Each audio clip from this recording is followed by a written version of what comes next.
This is AE Best Practices, a 12-part series where I break down the 12 most fundamental elements to being a top AE. This is part 3, Discovery. Discovery is probably the single most important part of a deal. When you track your close-won opportunities, you can almost always tie it back to the first discovery call that you had. And if it's closed-won, then typically you've uncovered lots of good information in that first session. I find uncovering really genuine business pains and impacts enables me to then drive deals forward in a really value-led way, as opposed to making it feel like I'm trying to close the deal for my purposes. One key concept for me is to try and treat each discovery as brand new.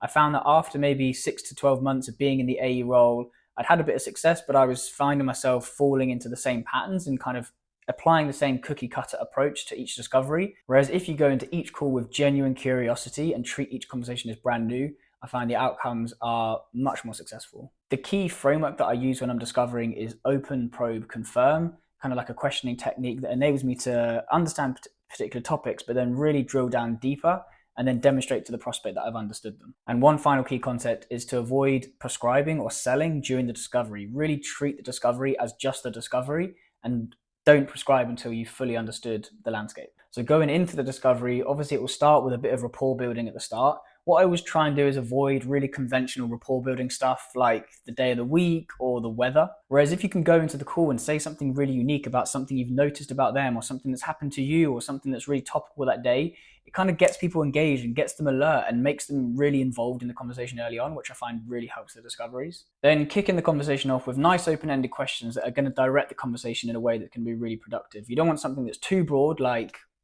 tell me about your role. Whereas if you say something specific, like there's obviously lots of things you could be doing with your time right now.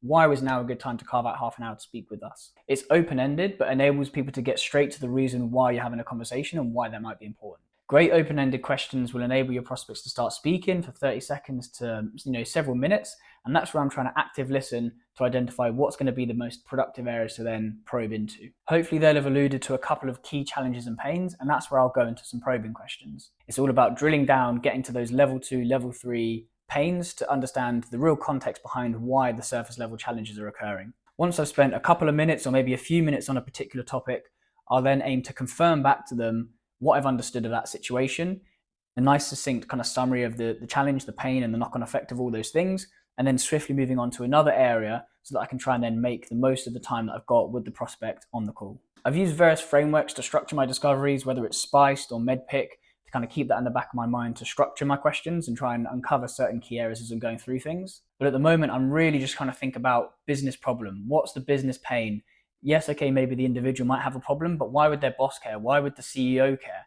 I'm really trying to get to the bottom of those things. If I can get to the end of a discovery with a really strong idea of, yes, there are business pains and challenges that the senior leadership are going to care about, then I'll be looking to progress that deal, qualify it, and spend more time on it. But fundamentally, if I'm not uncovering those things, then I'll look to highlight that to my prospect to say, hey, I can understand that this is a bit of a problem, but what I'm not really feeling is the business challenge and why your CEO might spend money to solve this problem. This gives your prospect a bit of a chance to then either qualify themselves back in and say, hey, actually, no, Scott, like this is a real big problem. This is a reason, these are the reasons why the CEO is going to care. Or at the same time, give them the option to opt out, and then you can qualify out and spend no more time on that kind of situation. So in summary, discovery is the most important part of the deal.